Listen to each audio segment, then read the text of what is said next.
다 같이 사도신경 하심으로 교사 헌신 예배를 하나님께 드리겠습니다. 나는 전능하신 아버지 하나님, 천지의 창조주를 믿습니다. 나는 그의 유일하신 아들, 우리 주 예수 그리스도를 믿습니다. 그는 성령으로 잉태되어 동정녀 마리아에게서 나시고 본디오 빌라도에게 고난을 받아 십자가에 못 박혀 죽으시고 장사된 지 사흘 만에 죽은 자 가운데서 다시 살아나셨으며 하늘에 오르시어 전능하신 아버지 하나님 우편에 앉아 계시다가 거기로부터 살아있는 자와 죽은 자를 심판하러 오십니다. 나는 성령을 믿으며 거룩한 공교회와 성도의 교제와 죄를 용서받는 것과 몸의 부활과 영생을 믿습니다. 아멘. 다 같이 찬송가 331장을 부르시겠습니다.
교회학교 부장이신 김문혜 권사님 나오셔서 기도 인도해 주시겠습니다. 여호와는 나의 빛이요 나의 구원이시니 내가 누구를 두려워하리요. 여호와는 내 생명의 능력이시니 내가 누구를 무서워하리요. 사랑과 은혜의 하나님 아버지, 지금까지 저희를 이끌어 주시고 교사의 사명을 허락하심에 감사드립니다. 오늘 이 시간 교사 헌신 예배를 드리며 저희들 각자 자신의 믿음을 점검하는 시간이 되게 하여 주시옵소서. 주님께서 맡겨주신 일에 소홀함이 없었는지, 우리의 믿음 생활이 우리를 보고 자라는 제자들에게 믿음의 본이 되지 못한 부분이 있었는지, 저희 자신을 깊이 성찰하는 시간이 되게 하여 주시옵소서. 너는 마음을 다하고 뜻을 다하고 힘을 다하여 내 하나님 여호와를 사랑하라는 신명기의 말씀을 기억하고 실천하는 교사가 되게 하여 주시옵소서. 하나님, 지금 코로나19 바이러스 변이 바이러스로 인해 모두가 힘든 시간을 보내고 있습니다. 특히 교회 학교에서 각종 수련회와 여름 성경학교가 열려 하나님이 원하시는 공동체 경험을 하며 서로 사랑하고 나누며 하나님을 마음껏 찬양하고 깊이 묵상하는 시간을 갖기가 어렵게 되었습니다. 그러나 천지 만물을 주관하시고 마른 뼈다귀에 생기를 불어넣어 생명을 살리시는 하나님, 계획은 저희가 하였을지라도 모든 것은 하나님의 인도하심대로 이루어짐을 믿습니다. 하나님 아버지, 우리 교사들이 이 어려운 시기를 지혜롭게 잘 헤쳐나가게 도와주시옵소서. 희망을 바라보며 나아가게 하여 주시옵소서. 성경학교가 온라인으로 진행되고 있습니다. 하나님 아버지, 먼저 영유치부와 아동부를 위해서 기도합니다. 우리 아이들 부모님의 믿음을 먼저 바로 세워 주시옵소서. 각 가정에서 가정 예배가 순조롭게 이루어질 수 있으려면 부모님의 도움이 절실합니다. 자라는 우리 아이들이 믿음의 대를 이어 나는 그리스도인입니다를 자랑스럽게 고백할 수 있게 하여 주시옵소서. 사랑의 하나님을 닮아 세상의 빛과 소금의 역할을 감당해내는 자랑스러운 하나님의 자녀가 되게 하여 주시옵소서. 중고등부 청소년들을 위해서 기도합니다. 주여, 중고등부 친구들이 하나님의 비전을 보게 하여 주시옵소서. 세상의 유혹에 빠지기 쉬운 시기입니다. 계획한 것을 쉽게 포기하고 좌절하기도 합니다. 사람이 마음대로 계획할지라도 그 발걸음을 인도하시는 여호와이심을 알게 하시고 하나님이 보여주시는 비전을 보고 꿈꾸게 하며 그 꿈이 이루어지는 것을 보게 하여 주시옵소서. 그리하여 하나님 나라의 든든한 파수꾼들이 되게 하여 주시옵소서. 삶의 현장 속에서도 악한 사탄 마귀들을 물리치고 맑은 영혼을 지킬 수 있게 하여 주시옵소서. 사랑이란 강한 무기를 장착하여 주변을 항상 따뜻하게 바꾸는 청소년들이 되게 하여 주시옵소서. 청년들을 위해 기도합니다. 지금 그 어느 때보다도 청년들이 힘든 시기를 맞이하고 있습니다. 그러나 하나님, 믿는 자에겐 능치 못할 일이 없다고 하신 하나님의 말씀을 붙잡고 의지하게 하옵소서. 청년이 무엇으로 그의 행실을 깨끗하게 하리이까? 주의 말씀만 지킬 따름이니이다. 너는 청년의 정욕을 피하고 주를 깨끗한 마음으로 부르는 자들과 함께 의와 믿음과 사랑과 화평을 따르라. 주님, 성령님을 부음받게 되면 예언을 하고 환상을 보고 꿈을 꾸게 된다고 하셨습니다. 우리 청년들이 하나님이 보여주시는 환상을 보고 자신의 삶을 하나님의 역사와 성교에 헌신하는 청년들에게 되게 하여 주시옵소서. 암울한 현실에 빠지지 않고 하나님이 보여주시는 희망의 메시지에 집중할 수 있도록 하여 주시옵소서. 그리하여 하나님 나라의 씩씩한 군대가 되게 하여 주시옵소서. 끝으로 저희 교사들과 교역자들을 위해 기도합니다. 우리 교사들이 우리 제자들을 위해서 눈물로 간절히 기도하게 하시옵소서. 마음의 상처를 가진 제자들을 위로할 수 있는 교사들이 되게 하여 주시고 마음의 안식처가 될 수 있는 교사들이 되게 하여 주시옵소서. 점점 위축되고 있는 교회 학교를 위해서 애통한 마음으로 무릎 꿇고 간절히 기도하는 교사가 되게 하여 주시옵소서. 우리 제자들이 희망을 잃지 않도록 기도하는 교사가 되게 하여 주시옵소서. 주님이 맡겨주신 교사의 직분을 기쁨으로 잘 감당해내며 날마다 감사하는 교사들이 되게 하여 주시옵기를 간절히 빌며 사랑이시며 새 생명을 허락하신 예수님 이름으로 기도드립니다. 아멘. 이제 영유아 부장님이신 최경화 집사님 나오셔서 말씀 봉독해 주시겠습니다. 하나님께서 오늘 우리에게 주신 말씀은 사사기 1장 1절부터 3절입니다. 구약 360면에 있습니다. 사사기 1장 1절부터 3절입니다. 여호수아가 죽은 후에 이스라엘 자손이 여호와께 여쭈어 이르되 우리 가운데 누가 먼저 올라가서 가나안 족속과 싸우리이까? 여호와께서 이르시되 유다가 올라갈지니라. 보라, 내가 이 땅을 그의 손에 넘겨주었노라 하시니라. 유다가 그의 형제 시므온에게 이르되 내가 제비 뽑아 얻은 땅에 나와 함께 올라가서 가나안 족속과 싸우자. 그리하면 나도 내가 제비 뽑아 얻은 땅에 함께 가리라 하니 이에 시므온이 그와 함께 가니라. 아멘. 이제 담임 목사님 나오셔서 앞장섰던 유다 지파라는 제목의 말씀으로 오늘의 말씀을 선포해 주시겠습니다. 오늘 여름 성교학교를 앞두고 교사 헌신 예배를 드립니다. 무더운 여름날 땀 흘리고 애써서 다음 세대를 가르쳐야 될 교사들과 부장님들 그리고 교육자들, 열심히 공부하고 다음 세대를 지켜야 될 우리 학생들을 여러분 많이 축복해 주시기를 부탁합니다. 그리고 그들에게 하나님이 함께 하시기를 축원합니다. 다 같이 기도하겠습니다. 사랑 많으신 하나님 아버지, 연일연야 확진자가 많이 나오고 30대가 넘는 무더위 속에 다음 세대를 위한 성경학교와 수련회를 앞두고 우리 교사 헌신 예배를 갖습니다. 이 시간 가르치는 교사들과 저들에게 주님이 함께 하셔서 큰 은혜를 덧입혀 주옵시고 또 오늘 예배를 통해서 말씀으로 결단하며 주의 세계를 바라볼 수 있는 큰 은혜를 허락해 주옵소서. 예수님의 이름으로 간절히 기도합니다. 아멘. 성경을 자세히 읽어보면 이스라엘 백성들이 애굽에서 출애굽한 다음에 가나안 땅을 점령했을 때 그들은 단순간에 가나안 땅을 점령한 것이 아니었습니다. 요단강을 무사히 건넌 다음에 그들은 가나안 땅 중부였던 여리고성을 점령하고 그 다음 아이성을 점령했습니다. 그리고 그 가운데 중부 지역을 장악했던 이스라엘은 남부 지역과 북부 지역을 훑으면서 가나안 땅을 차지하게 됩니다. 이 그림을 살펴보면 가나안 땅 정복은 마치 낚시바늘처럼 우회를 하면서 가나안 땅을 정복했는데 이것이 가나안 땅 1차 점령이라고 말할 수 있습니다. 그런데 문제는 이스라엘 백성들이 가나안 땅을 차지했다고 해서 완전하게 가나안 땅을 차지한 것은 아니었습니다. 왜냐하면 산지에는 여전히 가나안 족속들이 있었는데 그들은 철병거가 있고 그들은 산지를 점령했기 때문에 이스라엘 백성들이 완전히 그것을 차지한 것은 아니었다는 말씀입니다. 이때의 상황을 보고 신학자들은 말하기를 already not yet 상황이라고 말을 합니다. 가나안 땅을 차지했지만 아직은 아니다. 그래서 already not yet이라고 말을 하는 것입니다.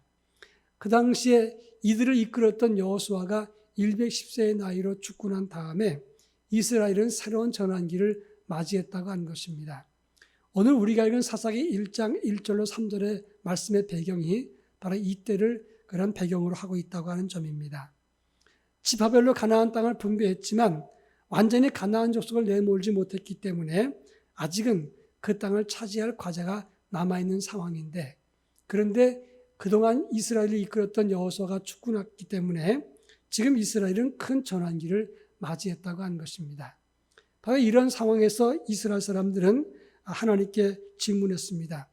누가 가장 먼저 가나안 족속과 싸워서 우리가 전쟁을 해야 됩니까? 그렇게 물었을 때 하나님은 유다가 먼저 올라가라 이렇게 명령을 했습니다. 하나님 명령을 들었던 유다 지파는 자기와 가장 가까운 사이였던 시므온 지파와 함께 가나안족과 싸워서 큰 승리를 했다. 이것이 사사기 1장의 내용인 것입니다. 그런데 이 같은 상황은 지금 우리가 당한 상황과 아주 방불하다고 하는 것입니다. 한국교회는 지난 50년 동안 세계가 놀랄 만큼 급성장을 했습니다. 지난 50년 동안 한국교회를 이끌었던 신학의 중심은 성장신학이었습니다. 그래서 한국교회는 성장을 했고 대형교회도 많이 나왔습니다. 그런데 그렇게 가나안 땅을 차지했던 이스라엘 백성들에게 새로운 전환기가 있었던 것처럼 지금 한국교회도 여러 가지 위기의 도전을 받고 있다고 하는 것입니다. 첫째는 사회적인 신뢰가 크게 떨어졌다는 것이고 둘째는 다음 세대의 믿음의 전수가 이어지지 못하고 있다는 것입니다. 최근에 코로나 이후 교회가 가장 어려운 문제가 무엇이냐 이렇게 질문했을 때 5위가 재정과 헌금의 감소라고 말했습니다. 이것이 12%입니다. 4위는 출석교인의 감소라고 했는데 이것은 전체의 15%에 해당이 됩니다. 3위는 교인들이 주일 성수의 인식이 감소한 것 같다. 이것이 16%입니다. 그리고 2위는 교인들의 소속감이 약화되었다. 17%입니다. 그러면 코로나19 이후 교회가 가장 어려운 큰 문제가 무엇일까? 그것은 1위가 다음 세대 교육 문제라고 똑같이 대답을 했다고 하는 것입니다. 지금 장년부 복음화율은 23%지만 다음 세대 복음화율은 3.8%밖에 되지 않습니다. 이것은 미전도 종족에게 해당되는 것이기 때문에 한국교회 다음 세대는 미전도 종족과도 비슷하다 이렇게 설명을 하고 있는 것입니다. 지난 7월 14일 날 하루 확진자가 1615명입니다. 8월경이 되면 2,000명 이상이 예상되고 있는 그런 상황에서 코로나 한방 때문에 지난 1년 6개월 동안 한국교회는 큰 충격을 받고 휘청거렸습니다.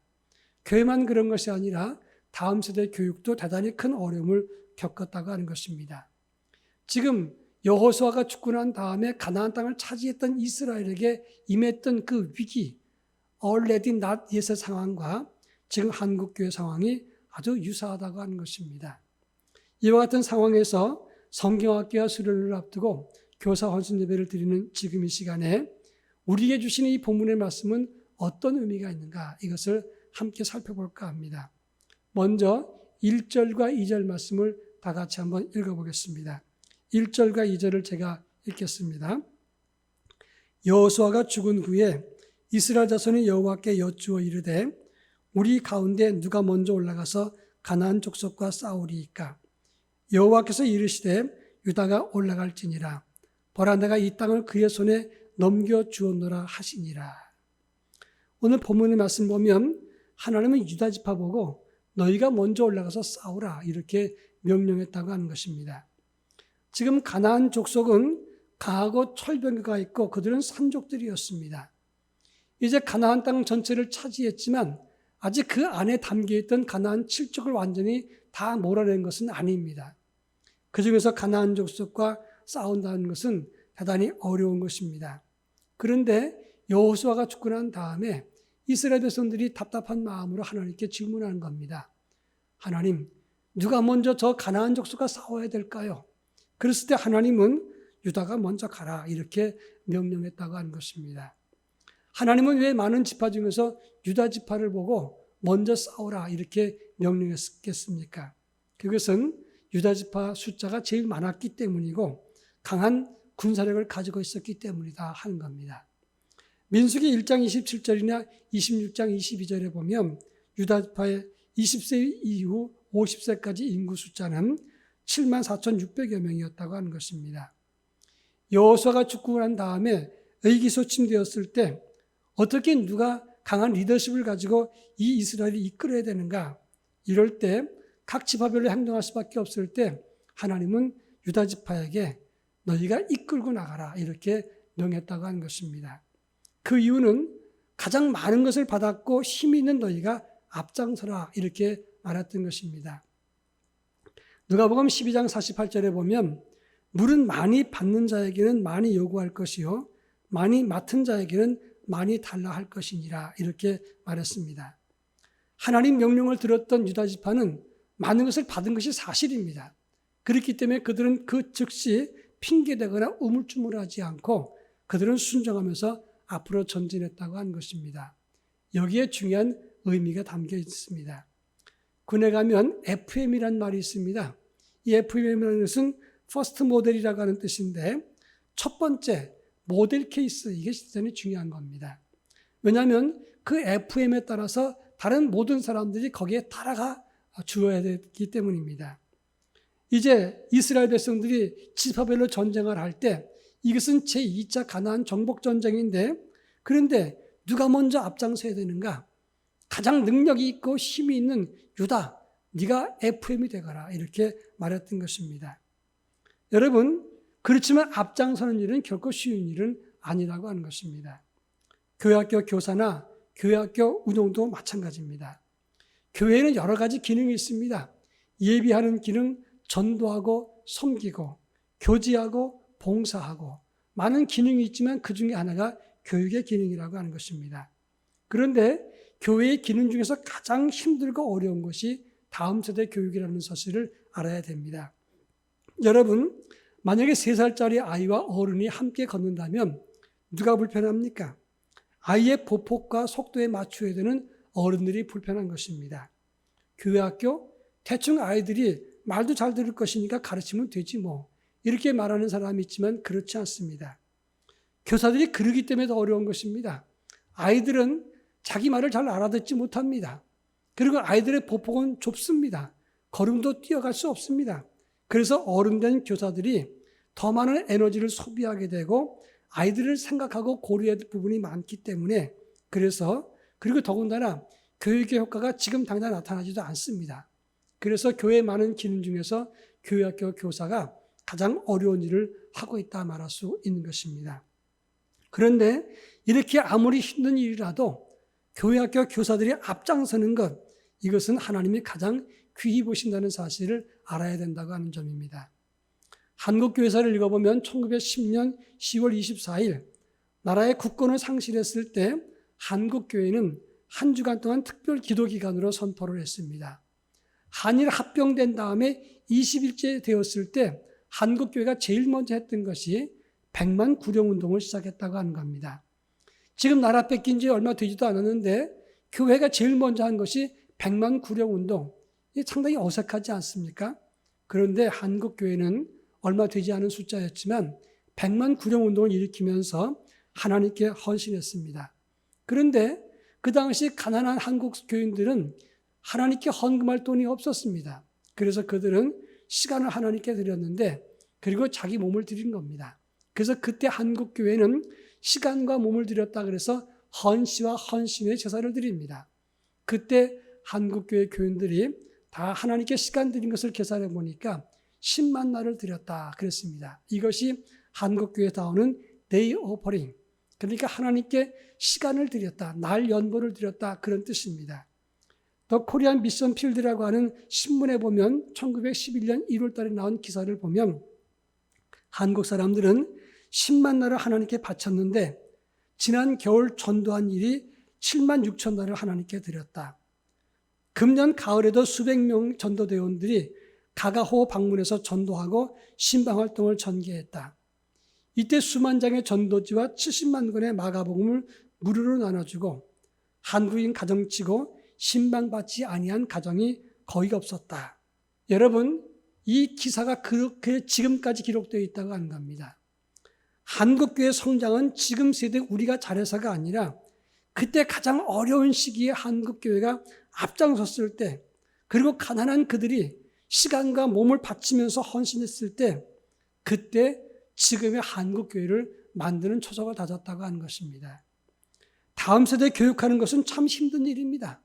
그러나 누군가는 앞장서야 될 일이고, 그랬을 때 한국교회는 새로운 제2의 부흥기를 맞이할 수 있게 된다고 하는 것입니다. 받았으면 마땅히 앞장서야 됩니다. 한국교회는 세계 모든 교회보다 더 많은 것을 받았습니다. 우리 신앙인 개개인도 마찬가지로 하나님으로부터 받은 은혜가 큽니다. 많이 받았으면 마땅히 앞장서서 그 일을 감당해야 된다고 하는 것입니다. 이렇게 앞장섰던 유다 지파는 그 안에 다윗 왕이 나왔고 다윗의 계보에서 메시아 예수 그리스도가 나오게 되었다고 하는 것입니다. 우리가 하나님의 다음 세대 교육을 위해서 앞장서면 그 가정과 계보에서 하나님의 위대한 지도자가 나오게 된다는 사실을 기억해야 된다 하는 것입니다. 그런가 하면 3절 말씀을 다 같이 한번 읽어보도록 하겠습니다. 3절 말씀. 유다가 그의 형제 시므온에게 이르되 내가 제비 뽑아 얻은 땅에 나와 함께 올라가서 가나안 족속과 싸우자. 그리하면 나도 내가 제비 뽑아 얻은 땅에 함께 가리라 하니 이에 시므온이 그와 함께 가니라. 오늘 3절 말씀을 보면 유다 지파는 하나님 명령을 듣고 가나안 족속과 싸우러 먼저 가갔습니다. 그런데 혼자 간 것이 아니라 시므온 지파와 함께 싸우러 가자 이렇게 말했다고 하는 것입니다. 유다 지파는 숫자가 많고 뛰어난 지파이지만 시므온 지파와 함께 가자고 했습니다. 그 이유는 몇 가지가 있습니다만 첫째가 시므온 지파의 기업이 유다 지파 기업 안에 있었기 때문입니다. 그러니까 유다 지파가 받은 땅은 많지만 그 안에 시므온 지파 땅이 들어가 있습니다. 그러니까 이 시므온 지파와 유다 지파는 공동 운명체가 되는 겁니다. 또 한 가지는 하나님의 역사는 혼자 할 때보다 함께 할 때 더 큰 역사가 나타나기 때문에 함께 가자고 이야기했던 것입니다. 그리고 세 번째 이유는 유다 지파는 강성하지만 시므온 지파는 약합니다. 유다는 강하지만 약한 지파와 함께 손잡고 함께 주의 일을 이루자 이렇게 말했던 것입니다. 시편 134편 1절에 보면 보라 형제가 연합하여 동거함이 어찌 그리 선하고 아름다운고. 또 전도서 4장 12절에 보면 한 사람이면 패하겠거니와 두 사람이면 맞설 수 있나니 세 겹줄은 끊어지지 아니하느니라 이렇게 말씀했습니다. 또 신약성경 빌립보서 2장 2절에 보면 마음을 같이하여 같은 사랑을 가지고 뜻을 합하여 한 마음을 품으라 이렇게 말씀했습니다. 지금 이 본문에서 지금 유다 지파가 시므온에게 나와 함께 올라가서 이렇게 말합니다. 나와 함께, 이 함께란 말은 신들레오라고 하는 단어를 쓰는데 같이 싸운다, 그런 의미가 있습니다. 이것은 어떤 의미를 주는가? 하나님의 일은 함께하는 것입니다.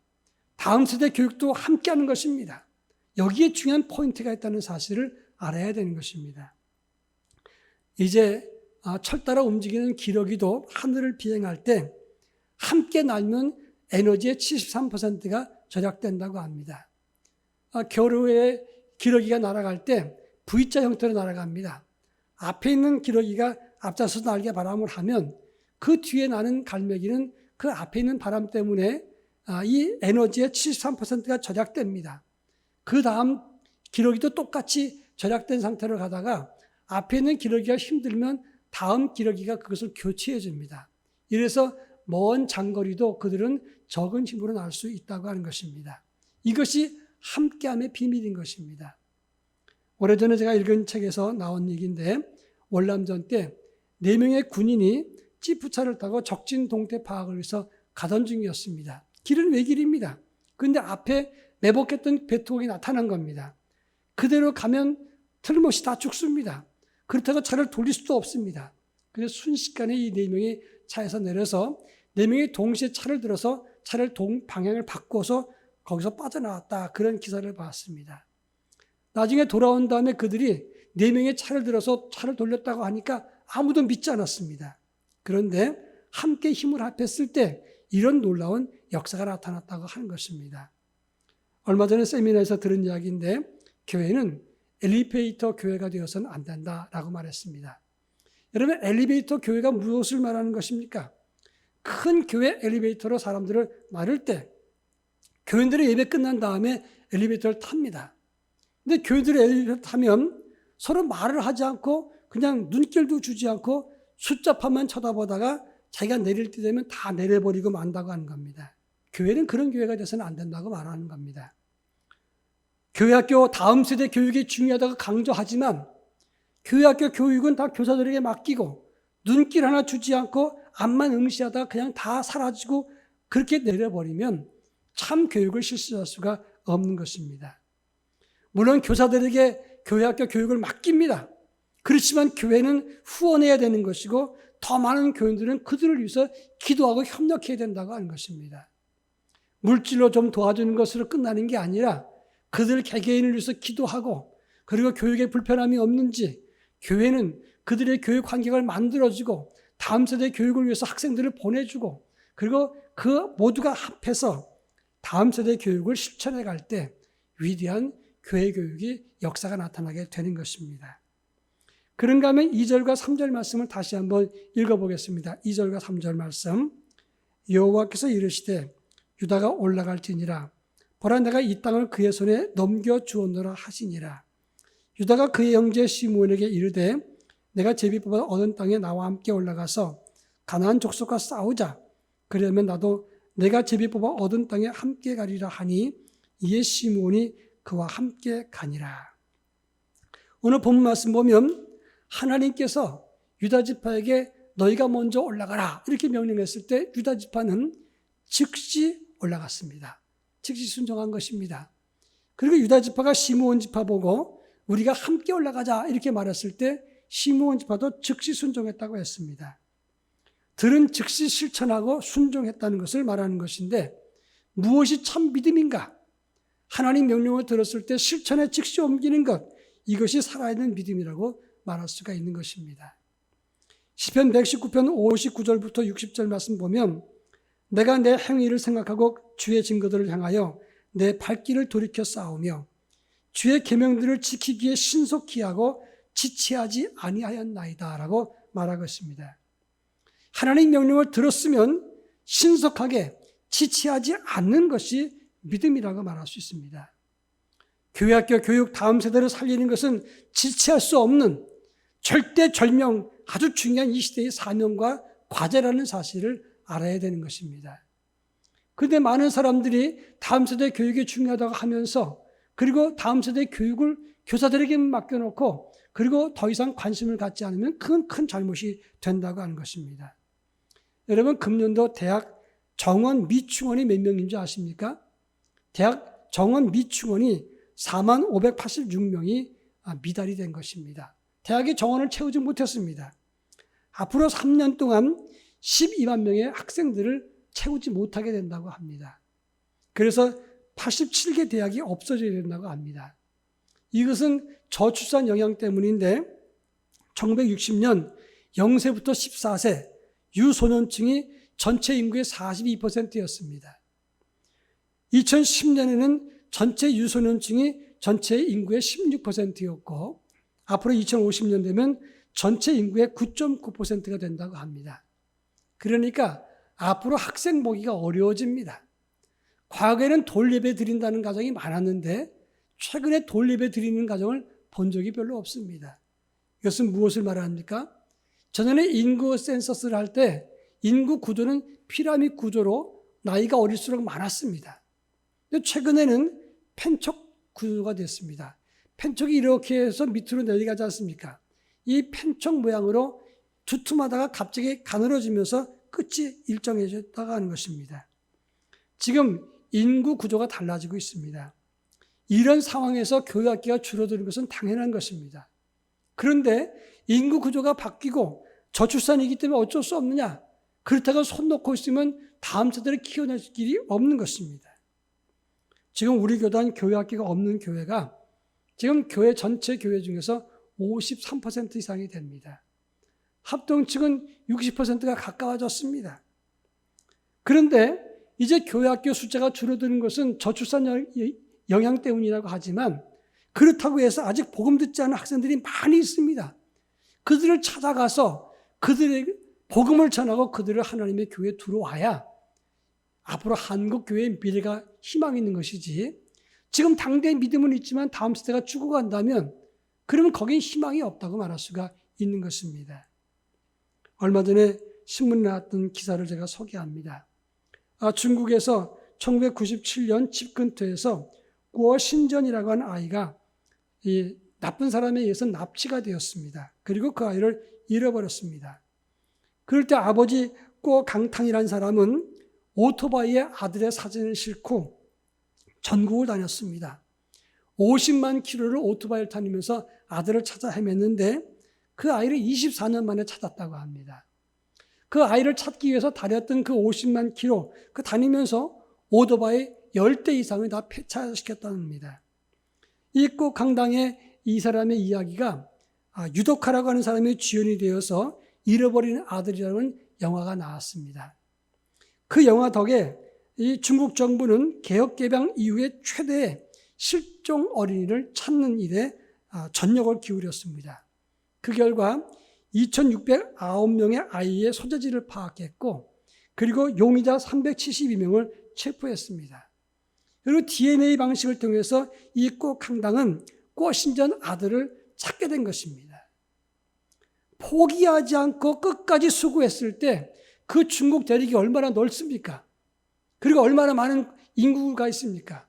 그런데 결국은 포기하지 않고 끝까지 노력했을 때 그 많은 사람 중에서 자기 아들을 찾았다고 하는 겁니다. 교회학교 교육은 포기할 수 없습니다. 끝까지 수고하고 마지막까지 최선을 다해야 하나님의 자녀, 하나님 백성을 찾을 수가 있는 것이다. 그런 말입니다. 이제 마지막으로 한 말씀을 드리고 말씀을 맺을까 합니다. 보스턴에 있던 고든이라고 하는 목사님이 설교를 준비하던 중에 깜빡 잠이 들었다고 합니다. 꿈을 꾸는데 이제 오는 주일날 주일 예배를 드리는 장면이 있었습니다. 예배당에 꽉 찼는데 그 중에서 아주 위엄이 있는 한 분이 들어오더니 자리에 앉았습니다. 그런데 회중 많은 사람보다 그분이 앉았을 때 그 자리가 더 꽉 차 보였다는 겁니다. 이 목사님이 그분을 향해서 설교하는 같은 느낌이 들었는데 예배가 끝난 다음에 저분이 누군가를 내가 좀 만나봐야 되겠다. 그래서 교회 안내하신 분에게 그분을 모시라고 그랬습니다. 그랬더니 안내위원들이 그분은 벌써 가셨습니다. 다음 주일 또 오신다 그랬고 그리고 매 예배 때마다 오십니다. 그분이 누구냐? 그랬더니 안내위원이 하는 말이 그분 모르십니까? 그분이 예수님이십니다. 라고 얘기를 했어요. 깜짝 놀랐습니다. 그러면서 잠이 깼는데 주님은 매주 내 설교를 들으러 오시는 분이구나 생각을 하고 그분은 큰 충격을 받았습니다. 그리고 선한 도전을 받았습니다. 그때 이후로 더 열심히 철저하게 설교를 준비해서 이 보스턴에서 제일 큰 그리고 영향력 있는 목사가 됐고 보스턴뿐만 아니라 전 세계적으로 훌륭한 목사님이 되었다고 하는 것입니다. 여러분, 교회 학교를 위한 수고, 주님이 그 수고하는 현장에 찾아오십니다. 주님이 찾아오셔서 수고 많다고 격려해 주시고 우리에게 힘 주시고 다음 세대 교육을 위해서 지혜를 주십니다. 어찌 우리가 교회학교 교육을 소홀히 할 수 있겠습니까? 우리 교회학교 교사들, 앞장서는 교사들, 그리고 후원하는 교회, 그들을 위해서 기도하는 온 교회, 교인들 이렇게 함께 힘을 합할 때 다음 세대 교회학교 교육은 위대한 새로운 전환기를 맞이하게 될 것이고 새로운 역사를 쓰게 될 것입니다. 바라기는 함께 일어서서 이 위대한 싸움을 잘 싸워서 하나님의 의를 이룰 수 있기를 축원합니다. 다 같이 기도하겠습니다. 사랑 많으신 하나님 아버지, 교회학교 교사 헌신 예배를 드립니다. 이 무더운 여름날 그리고 코로나가 다시 4차 팬데믹으로 이어지는 이런 어려운 상황 속에서 다음 세대를 위해서 수고하는 교사들과 그리고 교회학교 모든 부서들을 하나님 기억하시고 큰 은혜를 덧입혀 주옵소서. 앞장서는 교사들에게 성령의 충만함을, 건강을, 지혜와 명철을 끝까지 최선을 다하는 열심을 주시고 교회는 그들을 후원하며 온 교우들은 그들을 위해서 기도하게 하시고 함께 협력해서 위대한 역사를 펼칠 수 있도록 은혜를 덧입혀 주옵소서. 다음 세대 살리는 일을 위해서 교회가 끝까지 수고를 아끼지 않을 수 있도록 역사해 주시옵소서. 예수님의 이름으로 기도합니다. 아멘. 다 함께 봉헌 찬송 459장 부르신 후에 담임 목사님께서 나오셔서 봉헌 기도와 교회 소식을 전해주시고 축도하심으로 교사 헌신 예배를 마치도록 하겠습니다.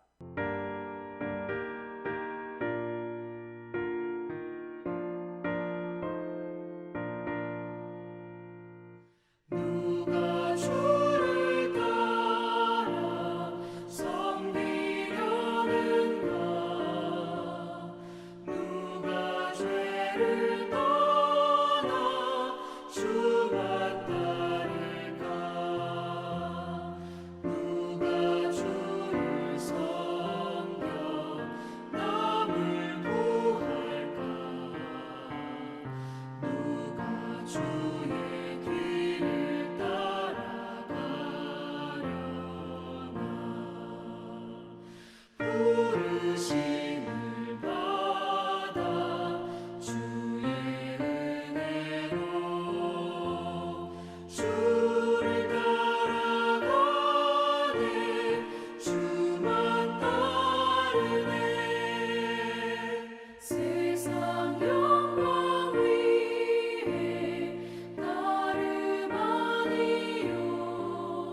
교회 소식을 알려드리겠습니다. 지금 코로나 4차 팬데믹으로 인해서 지금 하루에 1,000몇백 명씩 환자들이 나오고 있습니다.